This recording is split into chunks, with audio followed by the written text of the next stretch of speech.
Жеңіскүлдің әңгімелері каналына қош келдіңіз. Әр әңгіменің астында жазылған ақ тілектеріңізге, баталарыңызға, пікірлеріңізге бәріне де мың алғыс. Барлық пікірлерді де оқып, көріп отырмыз. Жауап бере алмай жатсақ, түсіністікпен қарарсыздар. Ең бастысы, біз сізді естідік. Ал бастайық. Жеңіскүл Тұрсынбаева, құпия сыр бақты. 1 бөлім. Адам пенде болған соң күнә жасауға әуес пе? Әлде әйел о бастан күнәһар ма? Мен өмірге 1941 жылы келіппін. Әкем сол жылы соғысқа кетіп оралмады. Анам сол замандағы көптеген жесірлердің бірі болып, 2 ұл, 2 қызын өсіріп жеткізді. Анам ісмер, пысық әйел болғандықтан бізді де өзі білген шаруаларына үйретіп, еңбекке баулыды. 4 баласын да білімге қызықтырып, оқығанымызды талап етті. Мен сол заманда 1959 жылы техникумда оқып, сатушы мамандығын игергенмін. Алматыда керемет гастрономда жұмыс жасап, 25 жасқа дейін тұрмысқа шықпай жүріп қалдым. Мен сондық сұлу болмадым. Менімен танысып, араласқан жігіттер қасымдағы құрбыма үйленіп талай жыладым. Ақыры жігіттерге көңіл бөлмейтін болдым. Еңбекті адал әрі мұқият орындағанымның арқасында мансабым көтеріліп, білдей бөлімнің меңгерушісі болдым. Үлкен бастығымыздың аяқ астынан әйелі қайтыс болып, бір қызымен қалды. Ұжымдағы бойдақ қыздар бастыққа қырыңдап, тұрмысқа шығуға үміттеніп жүрді. Мен де ондай үмітте болмады. Арада 2 жыл өтіп, бастығым топырлаған қыздарға көңіл бөлмей, өз қайғысымен өзі жүрді. Естуімше қызы науқас, күтім керек. Жиі емханаларға барады екен. Мен 27-ге толып, кәрі қыз атанып, тұрмыс құрудан мүлдем көдерімді үзгенде болатынмын. Адам ағзасы өзіне керегін өз уақытында қалайды екен ғой. Қалағанын бермесең ауыртып мазаңдалады екен. Мен де денсаулығым дұрыс болмай дәрігерге қаралуға барсам, айналайын-ау, сені әйел қылып жаратқан соң қатынаста болып бала сүюің керек. Бұлай жүре берсең ағзаң ауырады. Қазіргі дертіңнің емі жыныстық қатынас. Алматы заманауи қала, қазіргі уақытта өз денсаулығы үшін көңілдес тауып, өмір сүріп жатқандар бар. Қысқасы, өзгеріс қажет, деп шығарып салды. Мен емхана бұрышында өмірге өкпелеп жылап отырсам, бастығым қасыма келді. Талжан Қуанышқызы, сізге не болды? Деді. Мен бастығымды көріп одан әрі жыладым. Талжан, айтыңызшы, сізге не болды? Мен көмектесе алам ба? Деді қасыма отырып. Мен бастығыма қарап отырып, маған дәрігер тұрмысқа шық, қатынаста бол, бала тап, сонда ауырмайсың деді. Мен кімді табам? Кімге жабысам? Сіз маған үйленер ме едіңіз? Деп еш қысылмай айттым да бетімді басып жылай бердім. Біраз үнсіздіктен соң бастығым, мен сізді алам. Сіз қызыма ана бола аласыз ба? Демесі бар ма? Жылағаным бірден басылып, бастығыма ойлана қарадым. Бастығым өте сымбатты еркек. Сонымен қатар мықты меңгеруші, беделді азамат. Мен естіп отырғаныма сенбей, үндемей қалдым. Бастығым да ойлы көзбен қадала қарап, Талжан Қуанышқызы, сіз менің ұсынысымды қабыл аласыз ба? Деді. Таң қалсам да басымды изедім. Артық сөз айтылмай, ертесі неке қиюға арыз жаздық. Бастығымның есімі Құрметжан еді. Араға 2 ай салып біз үйлендік. Ұжымдағы қыздар таң қалды. Құрметжан ол кезде 35 жаста болатын. Құрметжанның қызы 5 жаста, есімі Данагүл. Қыз 1-ші күннен ақ мені жақын тартып, біз тез бауыр бастық. Сүп-сүйкімді Данагүл тәп-тәтті, мен жақсы көріп кеттім. 3 ай өтпей менің де аяғым ауырлады. Құрметжан ұл күтіп, мені аялаумен болды. Өкінішке орай мен өмірге қыз әкелдім. Құрметжан біраз ренжігендей болғанмен Данагүлдің қуанғанын көріп тез басылды. Данама сырлас болатын болды. Келесі нәресте ұл болса, деп аймалап сүйіп қояды. Мен қызымды қиналып босанған соң келесі бала көтергенге асықпадым. Қорықтым. Жасым ұлғайып босанғаным өте ауыр болған. Енді тумаймын деп те шешкен едім, бірақ араға 10 ай өтпей мен көтеріп қалдым. Құрметжаннан бұрын мен ұл күттім. Тағы да қыз өмірге келді. Үшінші қызға Құрметжан қуана қоймады. Қарым-қатынасымыз өзгермегенмен Құрметжанның ұл аңсап жүргенін сезіп те жүрмін. 5 жылдай үйде қыздармен отырып, сосын жұмысыма шықтым. Байқасам, жас қыздар Құрметжанды айналшықтап жүр. Арманы ұл сүю Құрметжанда кетер емес екенін сезем. Ақыры бір бойжеткеннің жүкті екенін де естідім. Ішім күйіп, түнді таңға қосып жылаумен болдым. Жанжал шығармай ақырын тостым. Құрметжанда жымын білдірмей өмірге келер баланың кім екенін тосып жүргенін де сездім. Ол заманда қазіргідей УЗИ жоқ, нәресте өмірге келгенде ғана жынысы анықталатын. Бір күні көңілдестің қыз туғаны құлағыма жетті. Құрметжан жымын білдірмей келіншекті де, қызды да жоқ қылды. Мен оларды қайда жібердің деп сұрамадым, өлтіріп тастамағаны анық. Араға жыл салып ол келіншектің басқа еркекпен қол ұстасып, нәрестені көтеріп кетіп бара жатқанын көрдім.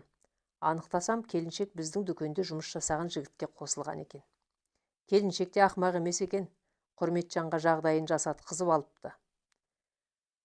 Алматының қақ ортасынан пәтер алғызып, ішін жиһазға толтырып, жинақ қорына қомақты ақшада салғызыпты. Сол жағдайдан соң Құрметжан біраз уақыт ұл деп келіншектермен көңіл көтеруді тоқтатқандай болды.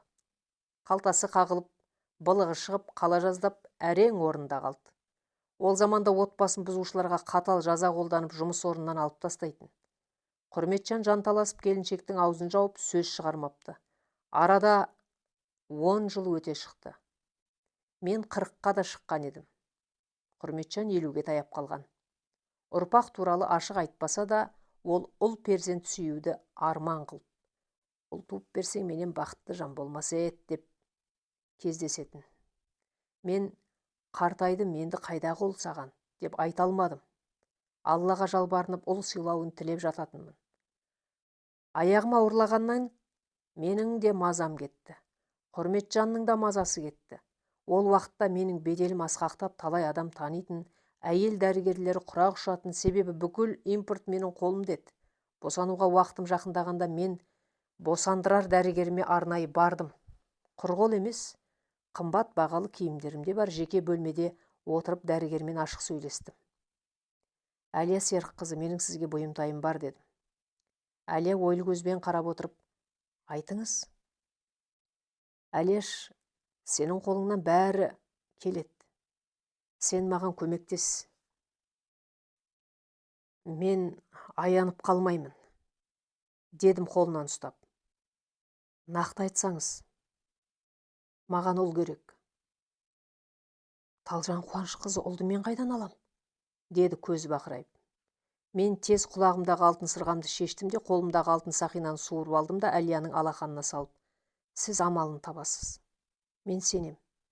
Маған ұл ауадай қажет. Жасым болса келді. Енді тағы ұл туам деп келгім келмейді, шаршадым. Күйеуімде ұлдың ұрығы жоқ, ол оны түсінбейді. Әлия Серікқызы, мені түсініңізші. Бір амалын тауып маған ұл деп сөзімді аяқтамай жылап жібердім. Әлия біраз ойланып отырды да, сіз ауруханаға ертерек жатуыңыз керек, сосын мүмкін ұл туып қаларсыз, деп көзін қысты. Мен мәз болып қуанып кеттім. Үйімде 4 күн болып, сосын дереу ауруханаға ауырып түстім. Ауруым өтірік еді. Мен ішімдегі қыз екенін сезіп жүрдім. Ауруханада 1 апта жаттым. Ұл қалай пайда болады деп ойлап та жүрмін. Бір кеште Әлия күлімдеп бөлмеме кірді де, Талжан Қуанышқызы, сіздің қасыңызға келетін әйел мен білсем ұл туады. Іші үшкірленіп тұр. Қасыңызда жатсын. Оның толғағы басталғанда сізге де толғақ шақырар екпе саламыз. Қатар босанасыздар. Арғы жағын мен шешем, деді. Қорқсам да мен басымды изедім. Әп-әдемі жас келіншек білінер білінбес үшкірленіп келген ішімен қасыма келіп орналасты. Мен қарап жатып, мына әйел бүгін ертең босана қоймас деп ойлап қоям. Өзімнен өзім уайымға салындым. Қалай болады? Не болады? Уақытынан ерте шақырған толғақ қалай болады? Жаным қалама? Мына әйелде қыз туса мен не істеймін? Бала ауыстыру деген ойым дұрыс па, бұрыс па деп жылап талам. Қасымдағы әйелге қарамауға тырысам, әйелге қарасам ойымды оқып қоятындай. 2 күн бір бөлмеде жатсақ та, мен ол келіншекпен танысып тіл қатпадым. Келіншекте бірінші нәресте екен, жас әйел аздап уайымдағанмен ана болатынына қуанып, нәрестесін асыға күтуде. Терезеден келушілермен сөйлесіп ары-бері жүреді. Ол заманда топырлап келушілер ауруханаға кірмейтін. Босанғалы жатқан бөтен әйелдің айқайлаған даусын естісе, бейшара жас әйел қорқып кетеді. Осы жөнсіз бақырып күштерін неге кетіреді екен? Күшті ішке салып айқайламай туса, бала да аман, өзі де аман болатынын білмейді. Айтып жатсаң естімейді, тыңдамайды, деп Әлия Серікқызы келіншекті тексеріп айтып отыр. Сонда Әлия апай айқайламай босану керек пе? Деп келіншек сұраулы көзбен қарайды. Я алтыным, босқа шыңғыра бермей, аз тістеніп, болмаса бір қатты затты тістеп босансаң, сол дұрыс, дейді Әлия, келіншектің ішін сипалап. Мен тыңдап жатып бұл сөзге таң қалдым. Босанар кезде жаның көзіңе көрінгенде қалай айқайламауға болады, деп ойлап қоям. Мысалы, мына орамалды қатты етіп бүкте де соны тісте. Дәрігердің айтқанын тыңда, болды, аман сау босанасың. Рас қой, айтыңызшы, сіз 3-ші баланы босанғалы жатсыз. Қызға айтып қойсаңызшы, деп Әлия маған қарап көзін қысты.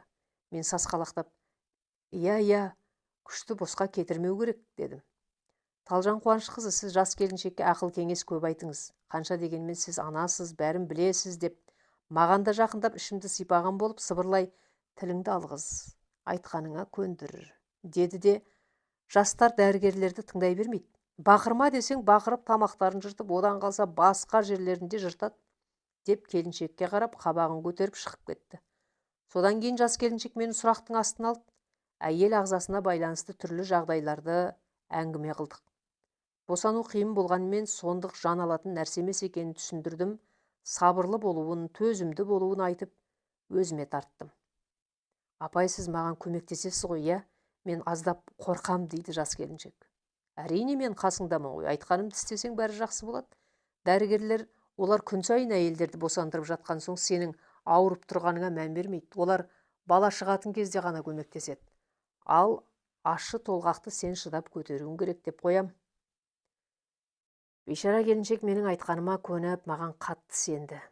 Араға апта салып келіншектің толғағы түске жақын басталды. Іші ауыра бастағанда есі шығып алдымен дәрігер шақырып айтты. Перзентхана дәрігерлері шынымен де салқынғанды болады ғой. Кезектегі акушерка келіп бақылады да, бұл толғақ осылай басталады, шыда, деп шығып кетті. Мен келіншекті шыр айналып қолдау берудемін. Толғағы жиілей бастады. Келіншектің толғағы басталғанда Әлия ауруханада болмады. Менің мазам кетіп, оның үйіне телефон соқтым. Ол үйінде де болмай шықты. Басқа дәрігерлерден Әлия қашан келеді деп қайта-қайта сұрап мазаларын алдым. Әлия Серікқызының кезегі ертең, деп келте жауап береді. Келіншек шыдамай қайта дәрігер шақырды. Дәрігерлер қарап, әлі қайда таң ата босанасың, деп кетіп қалды. Мен келіншектің белін сипалап, сіңлім, сен шыда, саған Әлия Серікқызы не айтты, есіңде ме? Төзімді бол, төсегіңе жата ғой, жүре берме, құлап қаласың, деп төсекке жатқыздым. Менде уайым басталып, оны да аяп есім шығып тұр. Өз ішім ауыра бастағанын сездім. Ол кезде сыйынуды да білмейміз ғой. Құдай жоқ деген тәрбие алғанбыз. Анашым деп айтатынбыз. Сол сөзді қайта-қайта іштей айтып, келіншекке қарап төсегіме жатпай тұрмын. Келіншек болса қара терге түсіп, жаны қиналып айқайлауға шамасы да жоқ, төсегінде жатыр. Мен дәліздегі қалалық телефонмен Әлияға қайта қоңырау шалдым. Ол көтерді. Сіз қайдасыз, келіншек босанатын болды, дедім, даусынан танып. Мен барамын, даусын шығартпа. Дәрігерлерді шақырма, бөлмеңнен шықпа, оны да шығарма, деді. Сағат түнгі 12 болатын. Ары бері Жүрген адам азайып, бәрі жатуға ыңғайланған. Таңғалғаным, кезекті акушер босанар келіншекке қалайсың деп келмеді. Толғағы басталғанын білсе де, медбикелер де қал білмеді. Дәлізде кезекші медбике отыр, қағаз шимайлаумен бас көтермейді. Мен қасынан өтіп бөлмеме келдім. Келіншек төсекте шалқасынан жатыр, аздап аңырсып қояды. Уақыт өткен сайын толғағы жиілеп барады. Сәлден соң суы кетті. Сәл басылғандай болып келіншек тынышталып қалды. Апай, мен сыйып қойдым ба, астым су, дейді әлсіз дауыспен. Мен қарасам суы кетіпті. Сен уайымдама, ол суы ғой кеткен, енді аз шыдасаң босанасың деп аузына жылы су бердім. Келіншек маған үмітпен қарап судан асыға ішті. Сен демал. Сәлден соң толғақ қайта басталғанда босанасың, қазір күш жина. Демал, деп шашынан сипап жанына отырдым. Келіншек басын изеп кең тыныс алып жатыр. Сәлден соң толғақ қайта басталды. Арасы 10 минут. Сосын 5 минут болып жиіледі. Толғақ қатты болып жаны қиналып жатыр. Әлия, әлі жоқ. Есім шықты. Есікке барам, қайтып келем. Бойымды қорқынышта билеп кетті. Сағат түнгі 3. Мен келіншекке жақындап, айналайын, сен шыда. Аз қалды, шыда. Мен дәрігер шақырып келем. Мына шүберекті тісте, күшіңді айқайлап кетірме, деп келіншектің аузына қалың орамалды бұрап тістеттім де өз толғағыма әрең шыдап дәлізге шықсам, бәрі тып-тыныш, ұйықтап жатыр. Жылдан басып босанар бөлмеге кірдім, ешкім жоқ. Енді бұрылып шыға берсем, Әлия Серікқызы жылдан басып келе жатыр. Ол саусағын мұрнына барып тыныш деген белгі берді де босанар бөлмеге кіріп, қолын жуып, халатын киіп, құрал саймандарды алды, мені жетектеп өз бөлмеме ертіп келе жатып. Басталды ма, деді. Я, келіншек қатты қиналып жатыр, деп артыма қарап едім. Тыныш, бас аяғыңды дыбысын шығарма, деді тістене. Міне бала шыққалы толқыныспен келе жатыр. Менде де басталды. Бала шыққалы келе жатыр, дедім, сыбырлап. 3-ші бала болған соң анық біліп. Охо, ол жақсы, өте жақсы. Жылдам бас аяғыңды, деп сүйрелей жүргізді. Бөлмеме әрең жетсем, келіншекте жанталасып күшеніп жатыр екен. Дәл сол уақытта менде күш қайдан болды білмеймін. Әлия келіншектің аяқ жағына отырып, аяқтарын жинатқызып, тізесін қолымен тартқызып, күшен, бар күшіңді жинап күшен, деп ішін сипалап баланың шығуын күтті. Маған келіншектің аузына шүберекті тістет деген ым көрсетті. Мынаны қатты тістеп күшен, жарай ма? Аз шыда, қазір бала шығады, деп келіншек аузына шүберекті итерем. Бейшара әйел шүберекті құшырлана, тамырлары дүрдиіп тістеп, деп бар күшін салып күшенуде. Өзім қара терге түстім. Баланың басы көрінді. Күшен, деді Әлия ыңғайланып отырып. Келіншек жанталаса көздері алайып, соңғы рет қара терге түсіп күшенді. Бала тез шықты. Ұл екен. Келіншек талып кетті. Менің де нәрестем шығуға ыңғайланды. Мен есеңгіреп еденге қисайып тұруға шамам келмей жаттым. Әлия тез қозғалып еденге көрпемді түсіріп, мені соған ыңғайлап жатқызды. Мен де тістене дымымды шығармай 3-ші қызымды босандым. Басым айналып, әл дәрменім құрып бара жатты. Әлия алдымен менің қызымның кіндігін кесті, сосын ұлдың кіндігін кесіп, ұлды менің бұтымның ортасына салды. Қызымды алып келіншектің бұтына салды. Сосын тез қозғалып келіншектің білегіне екпе салды. Мұрнына мүсәтір иіс кеткізіп, есін жиғызды. Келіншек есін жиғанмен ештеңе түсіне алмай жатыр. Маған қарап қояды. Екі нәресте де қатты шырылдап жылады. Келіншек менің аяқ жағымда жатқан ұлынан көзін алмай жатыр. Мен сол көз қарастан қорқып кеттім. Бойымды қорқыныш билеп, қалшылдап кеттім.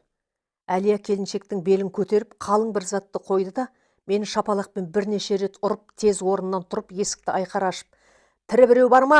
Қайдасыңдар?» деді қатты дауыстап.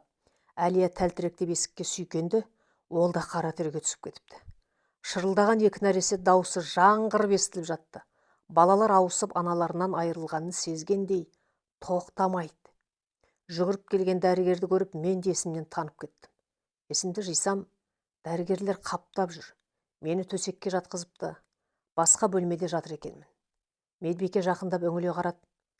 «Келіншек аман ба?» дедім қасыма келген медбикеден. Ойбай, сіздер не бүлдіргенсіздер, деді көзі бақырайып. Келіншек аман ба, дедім зілдене. Аман, аман. Ана ел не айқайлауды білмей ме? Сіз еденде босанып есті шығардыңыз. Ойбай-ау, жандарың көздеріңе көрінсе де дыбыс шығармағандарың не? Деп Медбике басын шайқады. Ұлым қайда?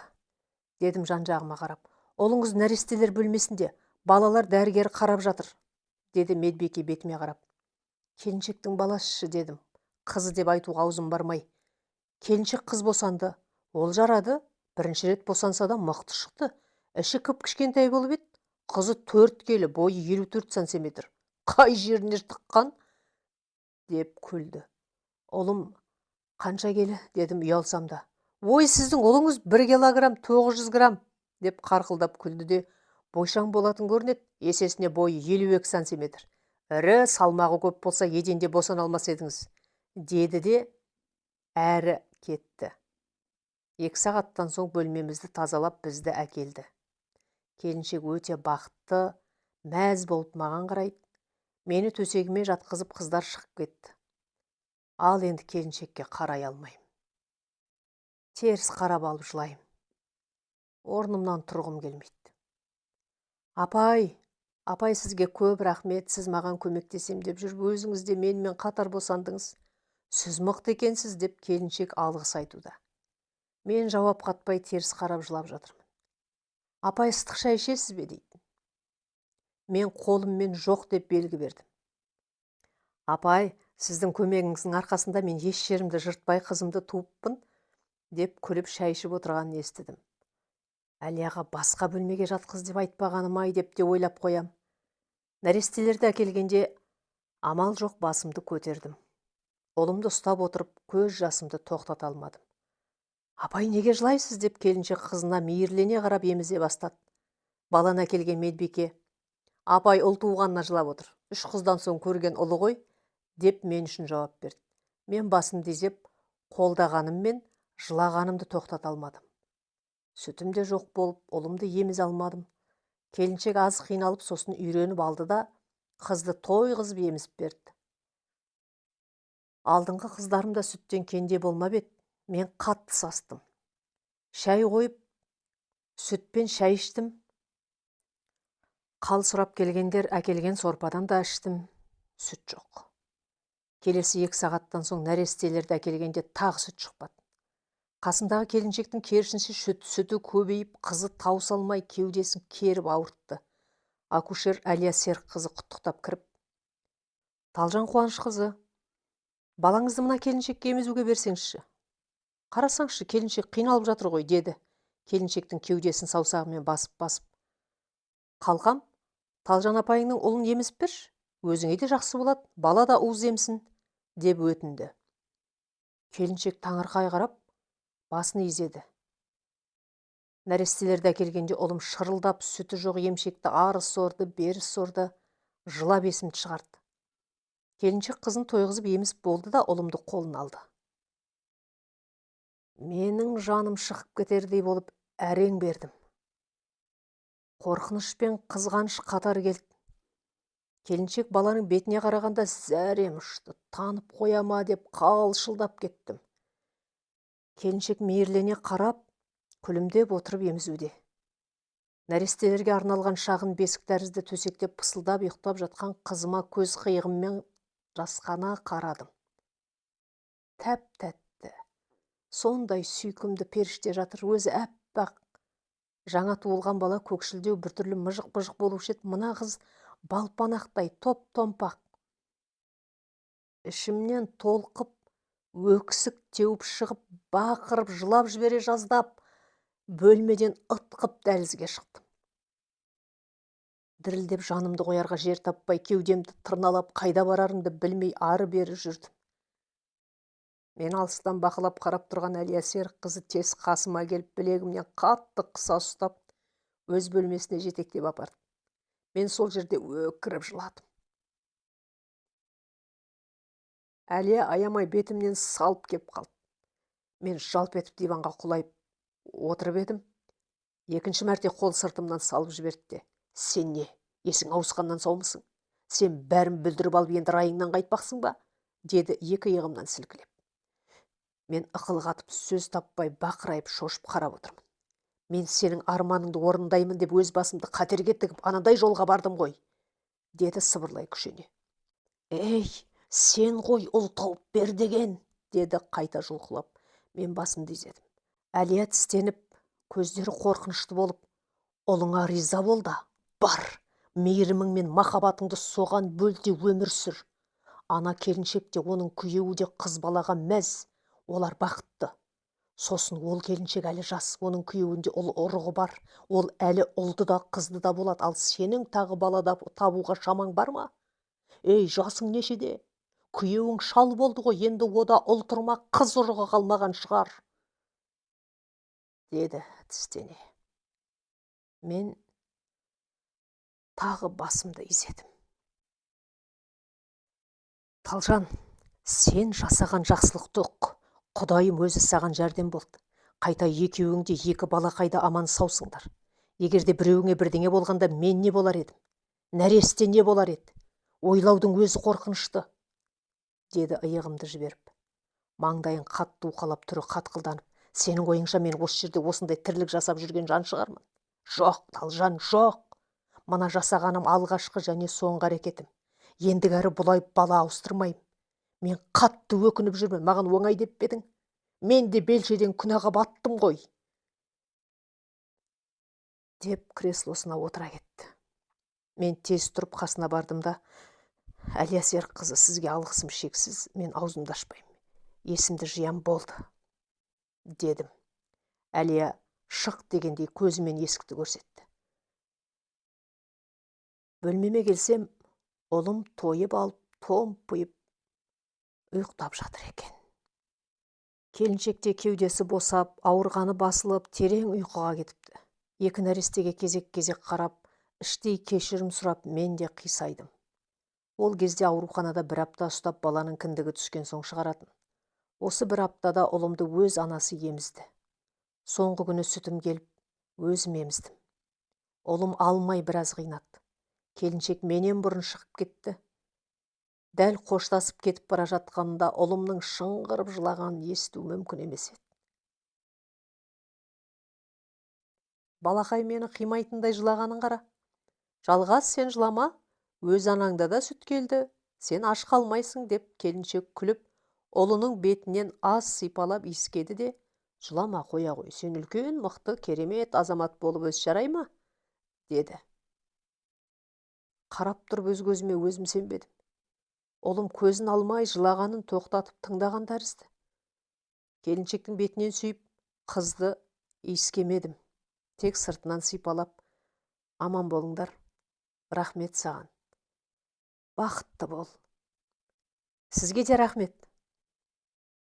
Қыздың есімін кім деп қойдыңдар? Екі есім таңдап отырмын. Бірі Әсем, екіншісі Айна. Апамыз бар, сол кісі өзі қояр, деді күліп. Қызымның есімін де білмей мен қалдым. Келіншек кеткен соң ұлым емшекті алды. Баланың салмағы аз болып, біз перзентханада 10 күн жатып шықтық. Құрметжанның төбесі көкке екі елі жетпей бақытқа бөленді. Маған деген құрметі артып аялай білді. Ас түстіме түсіп, қалағанымды орындады. Ұлына шілдехана той жасап есі шықты. Бір жас тұсаукесер, тіпті сол уақытта жасай бермейтін сүндет тойды да жасалды. Біз бақытты болдық. Құрметжан ұлына қуанғанмен ұлға қатты жақындамады. Керісінше қыздарына тым жақын болып кетті. Ер адам ұлға еміренбей ме, деп ойладым. Әр тойды мақтанышпен атап өткені болмаса, ұлын көтеріп құшақтап жүрмеді. Үйге ұл келгеннен соң 3 қыз бақытқа бөленді. Әкелері үшеуіне тым жақын болып, айтқандарын істейтін болып, қыздарға көңіл бөліп, көңілдерінен шықты. Әкелерінің сол әрекетіне қыздар да риза болып, өте мейірімді, бір-біріне жақын болып бой жетті. Ұлымыз Жалғасты 3 апайлары да қатты жақсы көрді. Үлкен қыз Данагүл өз баласындай қарап, тым жақын болды. Олардың жас аралығы 16 жыл болған соң, әсте бір ана мен бала тәрізді. Мен ұлым деп мақтанышпен жүргеніммен шынайы жүрегім елжіреп жақсы көре алмадым. Данагүлдің махаббаты болмаса қалай болар еді? Өз ұлым емес екені итерді ме, әлде қателігім солай кедергі жасады ма, әйтеуір емірене алмадым. Әншейіндегі туысымның баласына болатын махаббатпен былай жақсы көрем, өз ұлыма деген ыстық махаббат оянбады. Мен бұл балаға риза болып, басқа балаларымнан артық жақсы көруге тиіс едім. Жалғасын бәрімізге бақыт сыйлады ғой. Талжан, сен не деген қатыгезсің деп те өзіме ұрсам. Ауырса көзілмей қарадым, жарқыратып киіндірдім, барымды беріп бақтым, дәмді асын әзірледім, қалағанын алдына қойдым, көңілінен шығуға тырыстым, бірақ құшақтап, еркелетіп, еркелігін көтере алмадым. Жұмысқа тез шығып, ұлға аз уақыт бөлдім. Ұлымыз сұлу, ұзын бойлы, тәрбиелі, бауырмал, сонымен қатар еркелеу бала болып өсті. Оқыды, мамандық игерді. Қыздар шетінен өз өмір жолдарына түсіп, отбасылы болды. Жиенді болып құда жекжатпен араласып өмір сүріп жаттық. Заман өзгерді.